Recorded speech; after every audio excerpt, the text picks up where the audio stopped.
Modern സബ്സ്റ്റേഷനുകളിൽ protection system വളരെ reliable ആയും സേഫ് ആയും വർക്ക് ചെയ്യേണ്ട ആവശ്യകതയുണ്ട്. അതുകൊണ്ട് തന്നെ ഇന്ന് സബ്സ്റ്റേഷനുകളിൽ ഇലക്ട്രോ മെക്കാനിക്കൽ റിലേ ന്യൂമറിക്കൽ റിലേയിലേക്ക് സ്വിച്ച് ആയിക്കൊണ്ടിരിക്കുകയാണ്. ന്യൂമറിക്കൽ റിലേ ഫാൾട്ട് ഡിറ്റക്ട് ചെയ്യുന്നതിന് പുറമെ ഫാൾട്ട് കറണ്ട്, മെഷർമെന്റ് ഡാറ്റ എന്നിവ സ്കാഡയിലേക്ക് സെൻഡ് ചെയ്യുന്നു. ഈ കമ്മ്യൂണിക്കേഷൻ എങ്ങനെ നടക്കുന്നു? ഏത് പ്രോട്ടോകോൾ ആണ് യൂസ് ചെയ്യുന്നത്? മോഡ്ബസ് ആണോ IEC 61850 ആണോ? ഈ വീഡിയോയിൽ ന്യൂമറിക്കൽ റിലേ മുതൽ സ്കാഡ കമ്മ്യൂണിക്കേഷൻ പ്രോട്ടോകോൾ വരെ വിശദമായി കാണാം.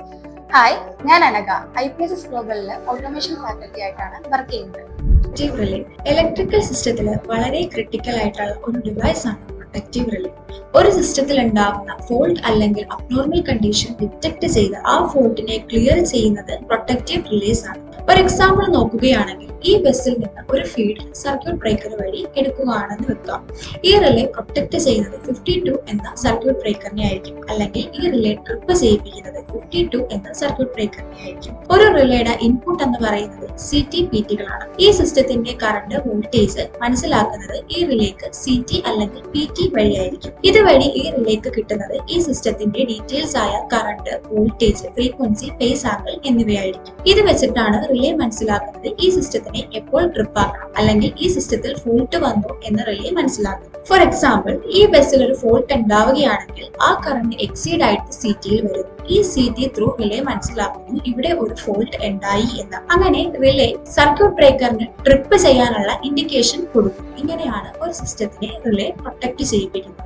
Protective relays are different types: electromechanical relay and microprocessor based numerical relay. Latest ആയിട്ട് യൂസ് ചെയ്യുന്നത് ന്യൂമറിക്കൽ റിലേ ആണെങ്കിൽ പോലും ഇന്ന് പല സബ്സ്റ്റേഷനുകളിലും കാണാൻ കഴിയുന്നത് ഇലക്ട്രോ മെക്കാനിക്കൽ റിലേ ആണ്. ഇലക്ട്രോ മാഗ്നറ്റിക് കോയിലിൽ പ്രൊഡ്യൂസ് ചെയ്യുന്ന മാഗ്നറ്റിക് ഫീൽഡ് വെച്ചിട്ടാണ് ഇലക്ട്രോ മെക്കാനിക്കൽ റിലേ ഒരു ബ്രേക്കറിനെ ട്രിപ്പ് ചെയ്യുന്നത്. ഫോർ എക്സാമ്പിൾ, ഒരു ടൈം റിലേ ഓവർ കറന്റ് റിലേയിൽ കൂടി സർക്കുലേറ്റ് ചെയ്യുന്ന കറണ്ട് അതിന്റെ റൊട്ടേറ്റിംഗ് ഡിസ്കിനെ റൊട്ടേറ്റ് ചെയ്യിപ്പിക്കുന്നു. അതുവഴി അതിലുണ്ടാവുന്ന മൂവിംഗ് കോണ്ടാക്ട് ഒരു സ്റ്റേഷനറി കോണ്ടാക്ടിനെ ടച്ച് ചെയ്യിക്കുകയും അതാണ് ബ്രേക്കർ ഓപ്പറേഷന് കാരണമാവുകയും ചെയ്യുന്നത്. ഒരു 3-phase സപ്ലൈയിൽ R/B എന്ന 3 ഫേസുകൾ കാണാൻ സാധിക്കുന്നു. ഒരു electro magnetic relay at A time ഒരു ഫേസിനെ മാത്രമേ പ്രൊട്ടക്ട് ചെയ്യാൻ സഹായിക്കുകയുള്ളൂ. പിന്നീടുള്ള 2 ഫേസുകളെ പ്രൊട്ടക്ട് ചെയ്യണമെങ്കിൽ വേറെ 2 ഇലക്ട്രോ മാഗ്നറ്റിക് റിലേയുടെ ആവശ്യമുണ്ട്. അത് മാത്രമല്ല, ഒരു ഇലക്ട്രോ മാഗ്നറ്റിക് റിലേയിൽ കിട്ടാവുന്ന നമ്പർ ഓഫ് പ്രൊട്ടക്ഷൻസ് വളരെ ലിമിറ്റഡുമാണ്. ഇതൊക്കെ കൊണ്ട് തന്നെ ഇലക്ട്രോ മാഗ്നറ്റിക് റിലേ ഉപയോഗിക്കുന്ന സമയത്ത് സബ്സ്റ്റേഷൻ പാനലുകളുടെ സൈസ് കൂട്ടുന്നതിന് അത് കാരണമാകും. ഇതുകൊണ്ടാണ് ന്യൂമറിക്കൽ റിലേയിലേക്ക് ഒരു സ്വിച്ചിന്റെ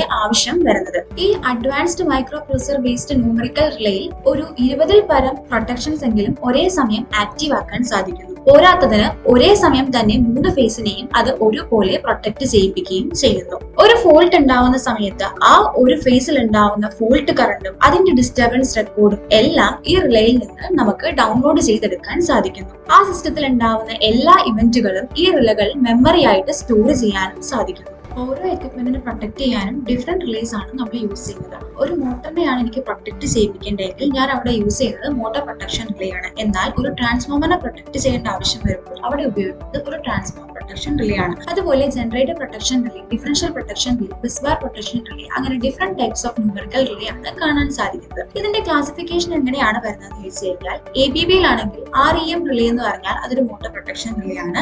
REF എന്ന് പറഞ്ഞാൽ അതൊരു ഫീഡർ പ്രൊട്ടക്ഷൻ റിലേ ആണ്.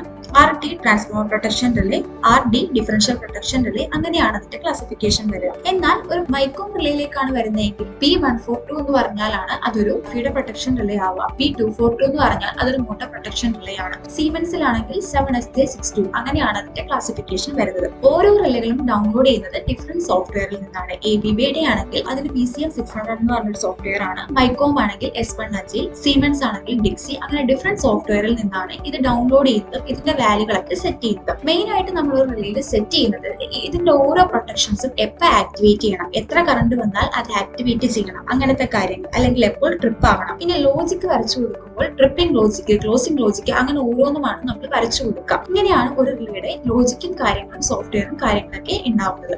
ഒരു റിലേയില് ഫങ്ഷൻസ് ഒക്കെ സെറ്റ് ചെയ്യുന്ന ഒരു കോഡാണ് ANSI കോഡ് എന്ന് പറയുന്നത്. അത് വേൾഡ് വൈഡ് സ്റ്റാൻഡർഡൈസ്ഡ് ആയിട്ടുള്ള ഒരു കോഡാണ്. ഓരോ പ്രൊട്ടക്ഷൻസിനും ഓരോ കോഡ് ഉണ്ട്. ഇപ്പൊ 15 ആണെങ്കിൽ അത് ഇൻസ്റ്റന്റേനിയസ് ഓവർ കറന്റ് പ്രൊട്ടക്ഷൻ ആണ്. 51 ആണെങ്കിൽ ഡെഫിനിറ്റ് കറന്റ് പ്രൊട്ടക്ഷൻ ആണ്. 27 ആണെങ്കിൽ അത് അണ്ടർ വോൾട്ടേജ് പ്രൊട്ടക്ഷൻ. 59 ആണെങ്കിൽ അത് ഓവർ വോൾട്ടേജ് പ്രൊട്ടക്ഷൻ. ഇപ്പോൾ ഒരു സബ്സ്റ്റേഷനിൽ ചെല്ലുമ്പോൾ നമുക്ക് അവിടെ കാണാൻ പറ്റുന്നത് 51 ഈസ് ഓപ്പറേറ്റഡ് എന്ന് പറഞ്ഞു കഴിഞ്ഞാൽ അത് അവിടെ ഓവർ കറണ്ട് റിലേ ആണ് പ്രൊട്ടക്ട് ചെയ്തിരിക്കുന്നത്, അങ്ങനെ ട്രിപ്പ് ആയിരിക്കുന്നത്. അങ്ങനെ മനസ്സിലാക്കണമെങ്കിൽ നമ്മൾ ആൻസി കോഡ് പഠിച്ചിരിക്കേണ്ടതായിട്ടുണ്ട്. ഈ പ്രൊട്ടക്റ്റീവ് റിലേസ് ഒക്കെ ഒരു സിസ്റ്റത്തിൽ എങ്ങനെ യൂസ് ചെയ്യാം എന്നുള്ള ഒരു എക്സാമ്പിൾ നോക്കുവാണെങ്കിൽ, ഇപ്പോൾ എയും ബി എന്ന് പറയുന്നത് രണ്ട് ഫീഡർ ആണ്. ഇപ്പൊ KCB എന്ന് പറയുന്ന ഒരു 33 kV ലൈൻ ആണെന്ന് വെക്കുക. അത് നമ്മുടെ ഫസ്റ്റ് സബ്സ്റ്റേഷനിലേക്ക് വന്ന് കയറും. ഇനി അതിന് നമുക്ക് സ്റ്റെപ്പ് ഡൗൺ ചെയ്യണം. 33 kV ഒരു 6.6ലേക്ക് സ്റ്റെപ്പ് ഡൗൺ ആക്കിയിട്ട് വേറൊരു സബ്സ്റ്റേഷനിലേക്ക് കൊടുക്കുന്ന ഒരു ചെറിയൊരു സിസ്റ്റം. ഈ സിസ്റ്റത്തിൽ എങ്ങനെയാണ് നമ്മൾ പ്രൊട്ടക്ട് ചെയ്യുക? ആദ്യം വരുന്ന രണ്ട് ഫീഡിനെ നമുക്ക് പ്രൊട്ടക്ട് ചെയ്യാൻ അവിടെ നമുക്ക് രണ്ട് ഫീഡർ പ്രൊട്ടക്ഷൻ വെക്കാം. ഇനി ഈ ബസ് ബാറിനെ പ്രൊട്ടക്ട് ചെയ്യാൻ നമുക്ക് അവിടെ ഒരു ബസ് ബാർ പ്രൊട്ടക്ഷൻ വെക്കാം. ഈ ട്രാൻസ്ഫോമറുകൾ ഉണ്ടല്ലോ, 33 kV 66 ആക്കുന്ന ഈ ട്രാൻസ്ഫോമർ, ഇതിനെ പ്രൊട്ടക്ട് ചെയ്യാൻ നമുക്ക് അവിടെ ഒരു ട്രാൻസ്ഫോമർ പ്രൊട്ടക്ഷൻ വെക്കാം. രണ്ടാമത്തെ സബ്സ്റ്റേഷനിൽ നിന്ന് കുറെ ഫീഡറുകൾ പോകുന്നുണ്ട്. ഈ ഓരോ സബ് ഫീഡറുകളെയും പ്രൊട്ടക്ട് ചെയ്യാൻ ഓരോ ഫീഡർ പ്രൊട്ടക്ഷൻ റിലേകൾ നമുക്ക് യൂസ് ചെയ്യാം. പിന്നെ ഇത് കൂടാണ്ട് വരുന്നതാണ് ഡിഫറൻഷ്യൽ പ്രൊട്ടക്ഷൻ. അതായത് ഈ 33 kV 6.6 kV സബ്സ്റ്റേഷനിലേക്കുള്ള ഒരു ലൈൻ ഉണ്ടാവുമല്ലോ, അപ്പൊ അവിടെ നിന്ന് വരുന്ന കറണ്ട് കൃത്യമായിട്ട് ഇവിടെ എത്തിയോ എന്ന് അറിയുന്നതിന് വേണ്ടിയിട്ടാണ് differential protection. Loss of current അവിടെ സംഭവിച്ചിട്ടില്ല എന്ന് മനസ്സിലാക്കാനാണ് ഡിഫറൻഷ്യൽ പ്രൊട്ടക്ഷന്റെ ഉപയോഗം വരുന്നത്. SCADA, supervisory control and data acquisition എന്ന് പറയും. സ്കാഡ എന്ന് പറഞ്ഞു കഴിഞ്ഞാൽ ആക്ച്വലി അതൊരു സോഫ്റ്റ്വെയർ ആണ്. ഒരു കൺട്രോൾ റൂമിലിരുന്ന് ഫീൽഡിൽ നടക്കുന്ന എല്ലാ കാര്യവും റിമോട്ട്ലി മോണിറ്റർ ചെയ്യാൻ സഹായിക്കുന്ന ഒരു സോഫ്റ്റ്വെയർ ആണ് സ്കാഡ എന്ന് പറഞ്ഞു കഴിഞ്ഞാൽ. ഈ ന്യൂമറിക്കൽ റിലേനെ നമുക്ക് സ്കാഡയുമായിട്ട് കമ്മ്യൂണിക്കേറ്റ് ചെയ്യാൻ പറ്റും. അതായത് ന്യൂമറിക്കൽ റിലേയിൽ വരുന്ന എല്ലാ ഫോൾട്ടുകൾ അല്ലെങ്കിൽ അലാമുകളെല്ലാം വേറെ ഒരു റൂമിൽ നിന്ന് നമുക്ക് മോണിറ്റർ ചെയ്യാൻ സാധിക്കും. അതിന് സ്കാഡ വളരെ യൂസ്ഫുൾ ആണ്. അപ്പോൾ ഇതിന്റെ ഒരു കമ്മ്യൂണിക്കേഷൻ അല്ലെങ്കിൽ ആർക്കിടെക്ചർ എങ്ങനെയാണെന്ന് ചോദിച്ചു കഴിഞ്ഞാൽ, ഒരു സബ്സ്റ്റേഷൻ അല്ലെങ്കിൽ ഒരു പാനലിൽ ഉണ്ടാവുന്ന കറണ്ട് CTPT ഇൻസ്ട്രുമെന്റ് ട്രാൻസ്ഫോമേഴ്സ് വഴി നമ്മുടെ ന്യൂമറിക്കൽ റിലേയിലേക്ക് ഡാറ്റ കിട്ടുന്നു. അതുവഴി ന്യൂമറിക്കൽ റിലേ ട്രിപ്പ് ചെയ്യുന്നു. ഈ ന്യൂമറിക്കൽ റിലേക്ക് ഒരു കമ്മ്യൂണിക്കേഷൻ നെറ്റ്വർക്ക് ഉണ്ടാവുമല്ലോ, അതുവഴി ഈ കമ്മ്യൂണിക്കേഷൻ നെറ്റ്വർക്ക് വഴി ഒരു RTU അല്ലെങ്കിൽ ഒരു സ്വിച്ചിലേക്ക് കണക്ഷൻ വരുന്നു. ഇവിടെ നിന്ന് സ്കാഡ സെർവറിലേക്ക്, ഇതാണ് കൺട്രോൾ റൂമിലേക്ക് പോവുക. ഇങ്ങനെയാണ് ഒരു ന്യൂമറിക്കൽ റിലേയിൽ ഉണ്ടാവുന്ന എല്ലാ ഡാറ്റകളും നമുക്കൊരു സ്കാഡ എന്നുള്ള ഒരു കൺട്രോൾ റൂമിലേക്ക് എത്തിക്കാൻ പറ്റുന്നത്. ഇനി എന്തൊക്കെ ന്യൂമറിക്കൽ റിലേയിൽ നിന്ന് എന്തൊക്കെ ഡാറ്റകളാണ് സ്കാഡയിലേക്ക് പോകുന്നതെന്ന് ചോദിച്ചു കഴിഞ്ഞാൽ, ഒന്ന് സ്റ്റാറ്റസ് ഡിവൈസ്, നിലവിൽ ആ ബ്രേക്കർ ഓപ്പൺ ആണോ ക്ലോസ് ആണോ, അല്ലെങ്കിൽ എന്തെങ്കിലും ട്രിപ്പുകൾ അവിടെ വന്നിട്ടുണ്ടോ, അല്ലെങ്കിൽ ഏതെങ്കിലും പ്രൊട്ടക്ഷൻ ആക്ടിവേറ്റ് ആയിട്ടുണ്ടോ എന്നുള്ള എല്ലാ ഡാറ്റകളും നമുക്ക് അറിയാൻ സാധിക്കും. അതുകൂടാണ്ട് ഇപ്പൊ റണ്ണിംഗ് ആയിട്ടുള്ള ഒരു സിസ്റ്റം ആണെങ്കിൽ ആ സിസ്റ്റത്തിൽ എത്രത്തോളം കറണ്ട് ഉണ്ട്, എത്രത്തോളം വോൾട്ടേജ് ഉണ്ട്, ഫ്രീക്വൻസി, പവർ എന്നുള്ള റിയൽ ടൈം ആയിട്ടുള്ള അതിന്റെ വാല്യൂസും കാര്യങ്ങളും സ്കാഡ സോഫ്റ്റ്വെയറിൽ കൂടി നമുക്ക് കാണാൻ സാധിക്കും. ഇപ്പൊ എന്തെങ്കിലും ഒരു ഫോൾട്ട് ഉണ്ടായാൽ പോലും അത് എന്ത് ഫോൾട്ട് ആണോ, ഓവർ കറണ്ട് ആണോ അല്ലെങ്കിൽ എർത്ത് ഫോൾട്ട് ആണോ എന്നുള്ളതെല്ലാം ഒരു റിലേ സ്കാഡ ത്രൂ കമ്മ്യൂണിക്കേഷൻ വഴി അറിയാൻ സാധിക്കുന്നു. ഇങ്ങനെ കമ്മ്യൂണിക്കേഷൻ നടക്കണമെങ്കിൽ അവിടെ ഒരു കമ്മ്യൂണിക്കേഷൻ പ്രോട്ടോകോളിന്റെ ആവശ്യമുണ്ട്. യൂസ് ചെയ്യുന്ന കമ്മ്യൂണിക്കേഷൻ പ്രോട്ടോകോൾസ് എന്ന് പറയുന്നത് Modbus RTU, Modbus TCP/IP, IEC 60870/103, IEC 60870/104, IEC 61850. ഈ IEC 61850 ആണ് മോഡേൺ സ്റ്റാൻഡേർഡ് ആയിട്ട് യൂസ് ചെയ്യുന്നത്. ഇതിലാണ് ഈ ഗൂസ് കമ്മ്യൂണിക്കേഷൻ പോലത്തെ കാര്യങ്ങളൊക്കെ വരുന്നത്. ഇനി ഏറ്റവും ഇമ്പോർട്ടന്റ് ആയിട്ടുള്ള ഒരു എഞ്ചിനീയറിംഗ് പ്രിൻസിപ്പിൾ ഇതിൽ എന്താന്ന് ചോദിച്ചു കഴിഞ്ഞാൽ, ഇവൻ സ്കാഡ ഫെയിൽ ആയാൽ പോലും പ്രൊട്ടക്ഷൻ അവിടെ നടക്കും. കാരണം സ്കാഡ ഒരിക്കലും ഒരു എക്യുപ്മെന്റിനെ പ്രൊട്ടക്ട് ചെയ്യിപ്പിക്കുന്നില്ല, അതൊരു മോണിറ്ററിംഗിന് വേണ്ടി മാത്രം യൂസ് ചെയ്യുന്നതാണ്. പ്രൊട്ടക്ഷൻ കൊടുക്കുന്നത് ഈ റിലേ ആണ്.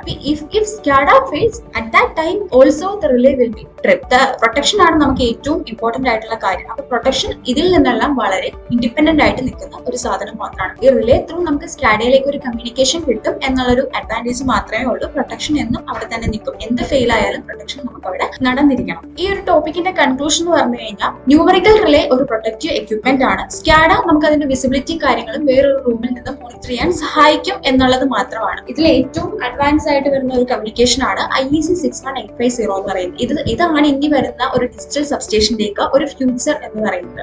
Thank you.